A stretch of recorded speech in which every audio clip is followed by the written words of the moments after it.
J'espère que vous allez bien, j'espère que vous vous portez bien. Quelle est la différence entre un pays développé industriel et un pays sous-développé mais qui a des ressources naturelles comme le pétrole et le gaz, à l'exemple de l'Algérie, mais qui n'est pas riche et qui n'est pas développé?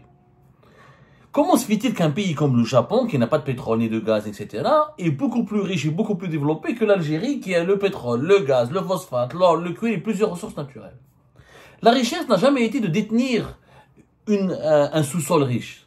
La richesse, c'est la capacité de transformer des matières premières en produits industriels, en produits technologiques à forte valeur ajoutée qu'on peut ensuite revendre sur le marché mondial et gagner beaucoup d'argent avec ça.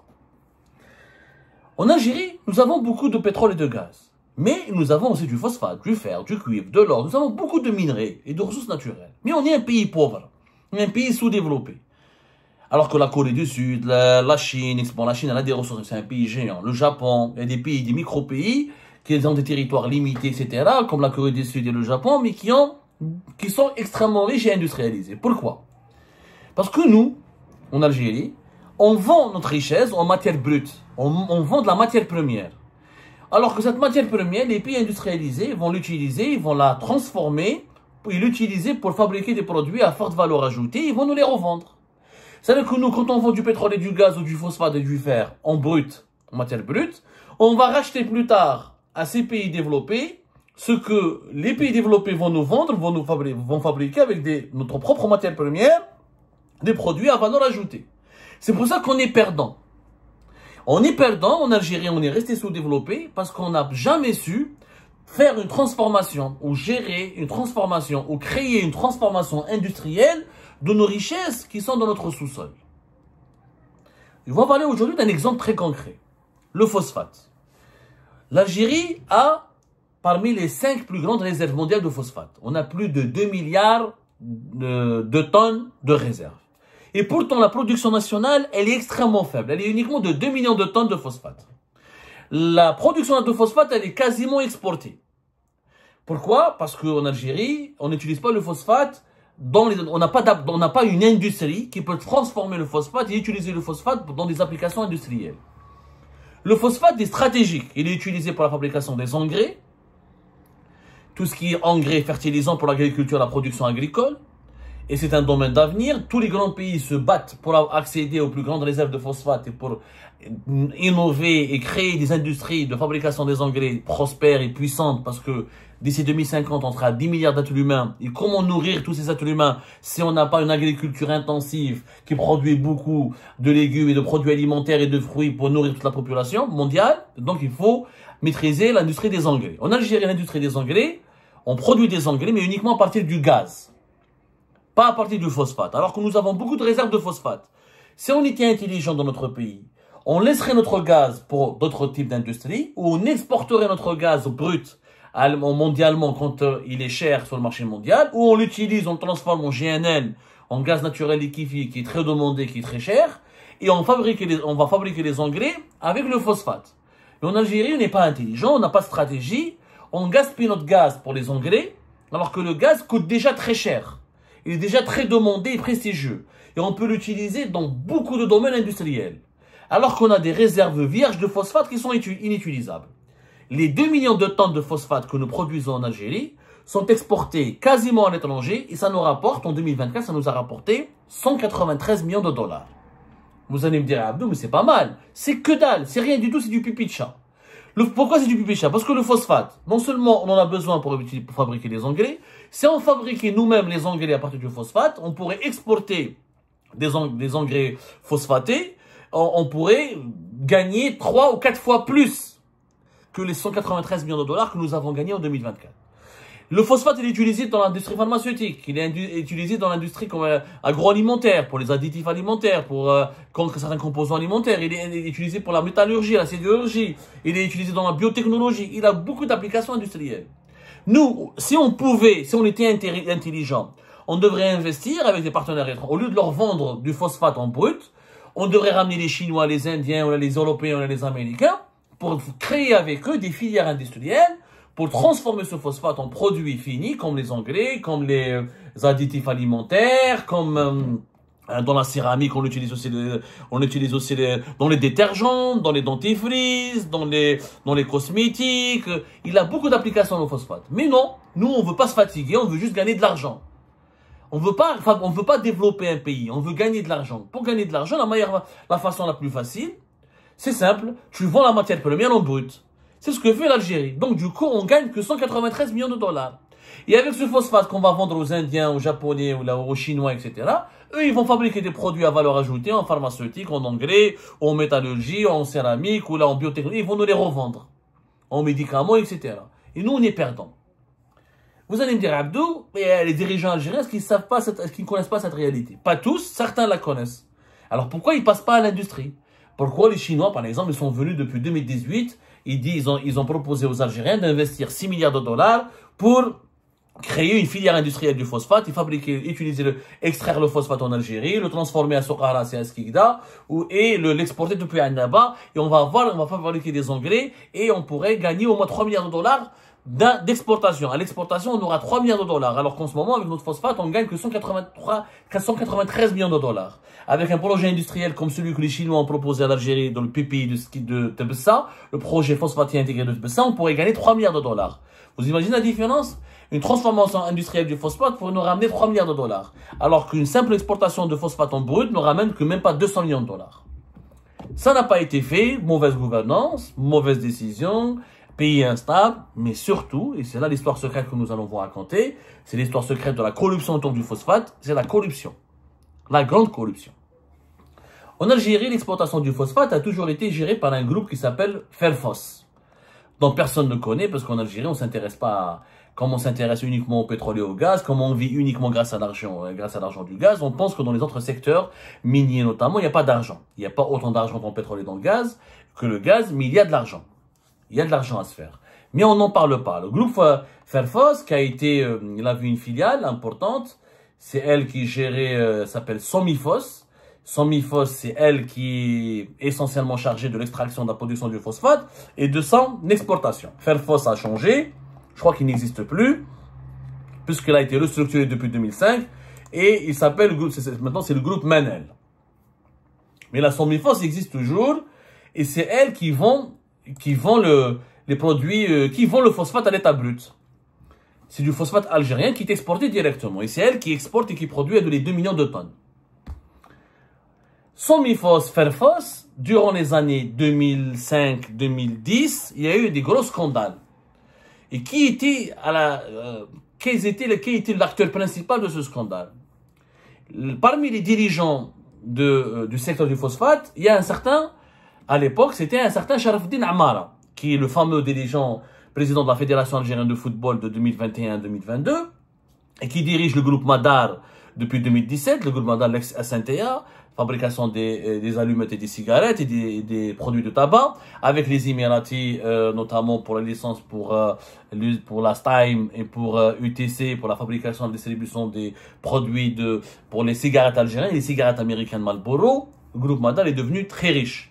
Le groupe Madar qui est devenu un géant économique en Algérie, puisqu'on lui a donné tous les projets industriels qui n'ont pas été lancés par les oligarques algériens qui ont été emprisonnés après la chute de Bouteflika, comme les frères Koulinef, le groupe Mazouz, fabrication de sucre, fabrication de l'huile alimentaire, à Djidjel, l'hôtellerie, la sécurité. Le groupe Madar est présent dans tous les domaines. Sauf que, on ne connaît rien de ce groupe, il n'y a pas de transparence dans sa gestion, les comptes sociaux, on ne les voit pas, les bilans financiers et comptables, on ne les voit pas, où sont les projets, où est le taux d'avancement et la rentabilité de ces projets industriels qui ont été confiés au groupe Madar, on n'en parle pas. Comme les cigarettes, ça marche bien avec les Émiratis, malgré toutes les pressions qui ont été exercées sur les Émiratis pour qu'ils quittent le pays, ils n'ont pas quitté le pays, les Américains ont dit non, nous on est actionnaires avec les Émiratis, ce sont nos associés, on veut travailler avec eux. Pas question que Marlboro soit fabriqué en Algérie, ce sont les Émiratis. Les Algériens, c'est que tout. Ils ont fermé leur gueule. Du coup, Madar vit que de ça. Et bien sûr, le groupe Madar, il a aussi la CRB. Madar veut se lancer prochainement. Il a voulu se lancer dans le transport des marchandises, des conteneurs. Il a beaucoup de projets. Adam Madar, chaque année, il lance un projet. Sharafdin Amara, c'est un très beau parleur. C'est un excellent communicant. Chaque année, il lance un projet. Sauf que ce projet, qu'est-ce qu'il ramène comme argent? Quelle est sa valeur ajoutée? Comment il est géré? Personne ne sait rien du tout. Personne ne peut enquêter sur lui parce que c'est un personnage puissant qui est protégé. Je rappelle qu'il est sous contrôle judiciaire depuis pratiquement une année. depuis l'affaire, le scandale qui est Ali Aoun, Nounou Maneta, l'ami de Ali Aoun, le rapporteur de Ali Aoun, les affaires de corruption, trafic d'influence. Il a été placé sous contrôle judiciaire. Selon nos informations, il est toujours sous contrôle judiciaire. Mais, c'est pas la première fois que Sharafuddin Amara, c'est comme un chat, il a cette âme, il a le don de survivre, le don miraculeux de survivre à toutes les épreuves. Entre 2006 et 2010, il était cité dans un grave scandale de corruption qui a touché la filière du phosphate. Il y avait en 2006, plus exactement, un rapport des commissaires aux comptes qui ont ausculté les comptes de Fairphos et de ses filiales, comme Somifos, et ils ont compris, ils ont détecté des anomalies dans la gestion, notamment des anomalies dans les exportations du phosphate. Des anomalies financières qui pourraient aboutir à des opérations d'enrichissement illicite et de corruption et de détournement de fonds. L'enquête n'a jamais abouti, on ne sait jamais pourquoi. Les responsables, un certain nombre de managers de Fairphos et de Somifos ont été limogés, mais ils ont été réhabilités après à partir de 2010. Apparemment, Shakib Khalil à l'époque, il aurait intervenu pour étouffer le scandale. Je ne sais pas qu'est-ce qui s'est passé, c'est l'affaire la plus bizarre de l'histoire de l'économie algérienne. Nous, on est en train d'enquêter là-dessus pour essayer de comprendre. En tout cas, elle a été étouffée. Et pourtant, il y a de cela une année ou 2 ans, un grand média australien a relancé l'affaire. En Australie, il y a un média qui fait de l'investigation, notamment un journaliste star. Ce média s'appelle Sydney Morning Herald. Il a un journaliste en investigation qui est la star de la presse australienne, un certain Nick Mackenzie, qui a parlé ou qui a enquêté sur l'affaire. Bien sûr, les Algériens n'ont jamais entendu parler de ça. L'Australie est très loin de l'Algérie. Qui aurait pu imaginer qu'un scandale qui éclate en Australie aurait pu concerner l'Algérie? Personne ne l'imagine. Mais en Australie, depuis 2010, ils ont enquêté sur l'affaire Getax. L'affaire Getax, c'est quoi, brièvement? Il y a un pays qui s'appelle Nauru, qui est un paradis fiscal, qui est situé, c'est l'une pratiquement les petites... elle a été classée pratiquement la plus petite république du monde. C'est une république, le pays le plus petit au monde, c'est le Vatican, mais la république la plus petite au monde, c'est Nauru. Nauru, elle est située en Océanie, en Micronésie. C'est des petites îles au large de l'océan Pacifique. C'est même pas 10 000 habitants. Mais ils avaient ils produisaient du phosphate. Il y avait un groupe australien détenu par des Indiens, basé en Inde, par la famille Gupta. Notamment, il y avait la famille Gupta, il y avait le père, Shahai Gupta, ensuite ses fils Amit et Ashok Gupta, qui ont créé une entreprise prospère en Australie pour exploiter le phosphate en Nauru. Ils étaient spécialisés dans l'exportation du phosphate à travers le monde et l'exportation du phosphate à travers le monde, et ils travaillaient beaucoup avec l'Arabie Saoudite, etc. Et le groupe Getex, c'est lui, il a corrompu. Ils ont payé les dirigeants de la République de Nauru pour mettre en place un mécanisme de corruption inédit dans l'histoire. C'est quoi ce mécanisme? Gupta, la famille Gupta, donnait des pots de vin aux dirigeants de ce pays pour que les dirigeants de ce pays cassent les prix de leur phosphate. Ils leur vendaient le phosphate à des prix plus bas, à des prix inférieurs au marché mondial, au marché international. Qu'est-ce qui se passait? Donc, Getex et la famille Gupta achetaient du phosphate pas cher, ils le revendaient très cher sur le marché mondial. Comme ils l'achetaient à des prix bas, c'est beaucoup plus bas que le marché international, ils le revendaient plutôt sur le marché mondial à des prix plus élevés, donc ils se faisaient des marges de malades. Ils sont devenus très riches. Mais les autorités australiennes, ils ont enquêté sur les affaires financières de cette famille Gupta, ils ont découvert l'escroquerie, la supercherie. Donc, il y a eu un grand scandale. Le scandale s'est poursuivi jusqu'à 2024, puisqu'Adel Gupta, Amit Gupta, l'un des membres de la famille Gupta, il va créer sa propre société qui s'appelle Agrifield, qui va être basée à Dubaï. Il va s'exiler à Dubaï, il va fuir l'Australie, il va rester à Dubaï.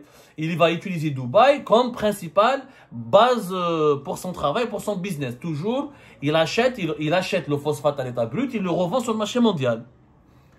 La justice australienne en 2023 elle a lancé un mandat d'arrêt international. Elle a demandé aux Émirats de l'extrader, ça n'a pas réussi. Singapour, ils l'ont saisi.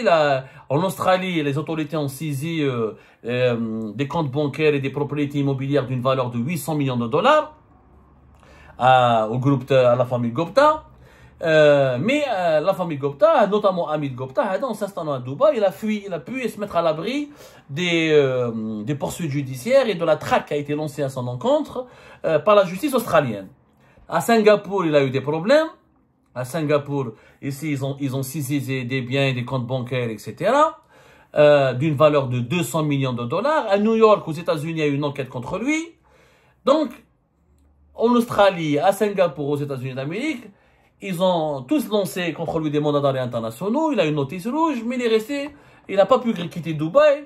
Grâce à certainement, il est ami avec la famille régnante de Dubaï. Ils l'ont protégé.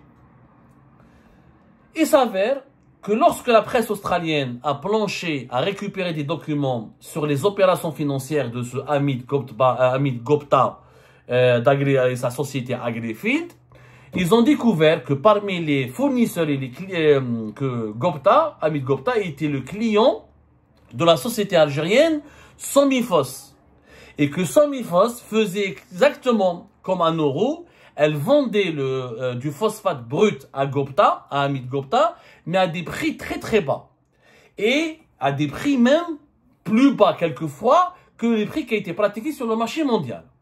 Et le Sydney Morning Herald, il a récupéré des documents qui ont démontré que Getex et Hamid Gupta, avec sa société Agrofields à Dubaï, ils ont versé énormément de pots de vin, beaucoup de pots de vin, à des dirigeants de la société algérienne Somifos, pour que ces derniers continuent à leur vendre en priorité, à les privilégier, en leur vendant du phosphate à des prix bas. Alors, par exemple, il a été découvert au cours de ces investigations dans la presse australienne que la société de Hamid Gupta, Getax, la société familiale, elle achetait chaque année environ 600 000 tonnes de phosphate naturel à Somifos. Sauf qu'elle les achetait à des prix inférieurs à ceux du marché international. Comme à nous. Les dirigeants algériens ont bradé le phosphate. Ont bradé notre phosphate, le phosphate national, une richesse, juste pour le beaux yeux de Gupta, de cet homme d'affaires milliardaire australien d'origine indienne, qui les rétribuait, qui leur donnait des pots de vin. En échange, il y avait donc des pots de vin. L'Algérie a perdu des centaines de millions de dollars, parce que vous imaginez chaque année entre 2007, 2008, 2009 jusqu'à 2010, même jusqu'à récemment, Getax et Gupta ils continuent d'acheter le phosphate algérien, mais dès pendant 5-6 ans, jusqu'à même 8 ans, on soupçonne entre 5 et 8 ans, il y a eu des prix au rabais, il y a eu des prix cassés, donc l'Algérie a perdu beaucoup d'argent, et lui, groupe Getax et la famille Gupta, Hamid Gupta notamment, ici, il s'est beaucoup enrichi grâce au phosphate algérien. Alors, les documents qui ont été récupérés par la presse australienne ont démontré que, par exemple, Sharafdin Amara, en tant que directeur de développement du groupe Ferfos à l'époque, entre 2006 2000, en fait, début des années 2000, avant même 2010, entre 2006 2009 jusqu'à 2009, il avait touché, il touchait $1 par tonne qui a été vendu à Gupta. Donc, Gupta, à chaque fois que Sharafdin Amara faisait de la pression sur Ferfos pour le vendre à Getex et à la société Agrofields, basée à Dubaï, le milliardaire indien d'origine australienne, le milliardaire australien d'origine indienne, la société Agrofields de Hamid Gupta, à chaque fois que Sharafdin Amara lui obtient des prix cassés, Gupta versait des pots de vin à Sharafdin Amara. Il y a eu des relevés bancaires qui ont été découverts, qui ont été identifiés par les autorités australiennes et qui ont été publiés par la presse australienne. Relevés bancaires, par exemple, les Gupta ont versé $53 000 le 13 novembre 2009 à M. Sharafdin Amara depuis un compte bancaire basé dans une banque ABN AMRO. Un autre relevé bancaire démontre que $50 000 ont été transférés le 20 janvier 2010 pour des frais de consultation et de paiement contre le navire de Qadisiyah pour un navire qui a transporté du phosphate algérien. Sur un compte bancaire de Sharafdin Amara à la HSBC Singapour. Et le Sharafdin Amara, l'Indien Hamid Gupta, il lui a ouvert un compte bancaire à Singapour où M. Gupta, pour corrompre Sharafdin Amara, il lui versait de l'argent dans ce compte. C'est des versements, en 2009, de plus de 50 000 euros, 53 000, en 2010, 50 000 euros, et chaque année, c'est selon les quantités qui ont été vendues par l'Algérie à travers son MIFOS ou la Ferfos à la société de Gupta. Plus les ventes sont élevées, plus les pots de vin sont élevés, puisque l'Australien d'origine indienne Gupta, sa tactique était la même. Il corrompait les dirigeants algériens dans Sharaf el Amara pour vendre du phosphate à des prix bas. Il n'y avait pas que Sharaf el Amara, puisque les autres responsables de Fairphos et de Somifos ont été aussi payés. Il y a eu des paiements, par exemple, de $5,000, des paiements qui ont été donnés, par exemple, à d'autres responsables. On va donner leur nom. Par exemple, l'Akhdar Mbarki, qui a été corrompu, qui a été un ancien responsable, c'était l'ancien directeur général de Fairphos, Somifos. L'Akhdar Mbarki, par exemple, qui est l'ami de Sharaf el Amara, ce sont les deux qui ont dirigé la filière du phosphate en Algérie entre 2005, 2006 jusqu'à 2010, 2011. Les relevés bancaires, par exemple, ont montré que Getex Australia a versé $56,000 le 4 décembre 2007 à l'Akhdar Mbarki. L'Akhdar Mbarki aussi, il a pris des pots de vin au nom de son frère Selim Mbarki et d'une femme qui est nommée Sviltana Mbarki, dont plusieurs comptes bancaires. Les relevés bancaires font état, par exemple, d'un paiement de $600,000 par an. C'est quand même incroyable. C'est-à-dire que, qu'est-ce qui s'est passé? Getex a racheté pour $600,000 par an du phosphate algérien à un prix de $1 par tonne. C'est-à-dire à chaque fois, c'est la même tactique. Tu baisses le prix pour le Gupta. Gupta, il te donne, en échange d'un bon prix de phosphate, il te donne $1 en pot de vin sur chaque tonne qu'il achète à l'Algérie. Donc, sur 600,000 tonnes, il prend $1. Voilà. Et ça fait des milliers de dollars chaque année. Les virements ont été toujours de l'ordre de 400,000, 300,000. Par exemple, il y a eu certains virements bancaires ont montré que les responsables algériens de Somifos et de Fairphos ont touché des pots de vin de $300,000 de la part de Gupta, le groupe Getex. Une corruption généralisée. Et il y a d'autres responsables. Par exemple, un certain Bakhouch qui a échangé avec Getex. Toute la clique, on va dire, de Hada Bakhouch, ou son Bouraouri Bakhouch. Il était le chef du département commercial de Somifos et de Fairphos. La même chose, il y a eu des transferts bancaires qui ont été tracés et récupérés par les autorités australiennes, où la société Getex, basée en Australie, a transféré $40,000 le 23 mars 2007 et $20,000 le 23 juillet 2007 à M. Bakhouch, qui a donc reçu des commissions occultes et lui, il a négocié $0,5 par tonne. Ça fait $300,000 par an en tout. Donc, il a vendu pour $300,000 de marge, la marge bénéficiaire de Gupta a été de $300,000 et lui, Gupta, il versait entre $20,000 et $30,000 à ce responsable algérien corrompu. Et la liste, elle est longue. Cette enquête de la presse australienne n'a jamais été suivie en Algérie. M. Sharaf el Amara n'a jamais été inquiété parce qu'il est protégé par Boualem, il est considéré Abdelmajid Tebboune et qu'il était très proche du clan Tebboune. Donc il n'a jamais été, il est toujours patron du groupe Madar. Il rêve même de devenir ministre. Il fait du lobbying pour être nommé ministre et pour cela, il essaie de faire du lobbying pour s'émanciper, pour se libérer de ce contrôle judiciaire. Les autres responsables de Fairphos et Somifos qui entre 2007, 2006 jusqu'à 2009 ou 2010 ont touché des pots de vin, on ne sait pas où est-ce qu'ils sont devenus. Est-ce qu'ils ont quitté le pays s'enrichir? Est-ce qu'ils ont pu vivre en toute sécurité? Est-ce qu'ils ont récupéré? En tout cas, personne ne les a touchés. Certains ont même été réintégrés dans leur poste. Donc, comment voulez-vous que l'Algérie développe l'industrie du phosphate alors que nous avons des lobbies qui sabotent toute projet industriel parce que ça ne les intéresse pas de créer une industrie du phosphate. Ce qui les intéresse, c'est corrompu, c'est de brader le phosphate algérien, de le vendre à des sociétés indiennes, australiennes, etc., à des prix bas. En échange, ils touchent des pots de vin, ils vont s'enrichir, la richesse, elle est bradée, et l'Algérie ne va jamais gagner parce qu'elle va perdre des centaines de millions de dollars sur plusieurs années, parce qu'elle brade son phosphate, et l'industrie ne va jamais se développer. Voilà le véritable business d'une mafia du phosphate qui a existé. Et cette mafia du phosphate a été intouchable. Pourquoi? Parce qu'ils ont corrompu tout le monde. Certainement, Sharaf el Amara, il a donné des pots de vin et des enveloppes à beaucoup de dirigeants algériens. Certainement, il y a les Bakhouch, Hadouli Mbarki et les autres responsables de Fairphos et de Somifos, ils ont certainement partagé leur pot de vin avec des militaires, des juges, des ministres. Comme ça, ils ont été protégés. Donc, c'est une véritable mafia. Cette mafia du phosphate dont personne ne parle. Et c'est elle qui, malheureusement, empêche le pays de s'industrialiser.